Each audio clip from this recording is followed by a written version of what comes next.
पहले भी प्राकृतिक आपदाएं होती थी, नेचुरल कैलामिटीज़ होती थी, लेकिन जो आजकल हम देखते हैं कि आजकल जैसे ये बढ़ रही हैं, तो यह चिंता का विषय भी है और चिंतन का भी विषय है।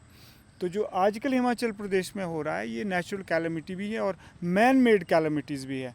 जब जान माल की हानि होती है तो काफ़ी हद तक हम मनुष्य ही उसके लिए जिम्मेदार होते हैं। वर्षा से बाढ़ और भूस्खलन का सबसे बड़ा कारण जीवन मूल्यों का क्षरण। इसका मतलब है कि जो जीवन मूल्य हमें पर्यावरण में रहकर या प्राकृतिक जीवन जीकर मिलते हैं, वो हमें नहीं मिल पा रहे हैं।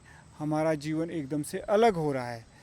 हमारी जीवन शैली शहरी हो चली, हमारी जीवन शैली शहरी हो चली, गाँव की हरियाली से दूर सुनहरी हो चली। हम कहते हैं इसे कि हरी भी रहे और रह सुनहरी, पर क्या करे नहीं सुनती ये बहरी हो चली। यानी हम चाहते हैं कि ये हरियाली भी हो, यानी नेचर भी बचे, सुनहरी मतलब सोना चांदी, ये जो सभ्यता है यानी बिजनेस व्यापार ये भी हो। लेकिन यहाँ दिक्कत ये आ रही है कि ये बड़ी सुनहरी सुनहरी हो रही है, हरी हरी नहीं रह रही है। मतलब पेड़ों को काट कर जी बिल्कुल, बालकनी में थोड़े से गार्डन लगाए जा रहे हैं। जी बिल्कुल। प्रयास करने चाहिए कि हमारी जीवन शैली हरी भी हो और सुनहरी भी रहे। यानी कहीं ना कहीं अगर हमारी प्रगति में प्रकृति साथ नहीं होगी तो मुझे लगता है कि फिर वो वास्तव में प्रगति नहीं है, वो फिर विनाश होगा। जब भूमि और जल का मिलन होता है तो जीवन का सृजन होता है, जीवन का संचालन होता है।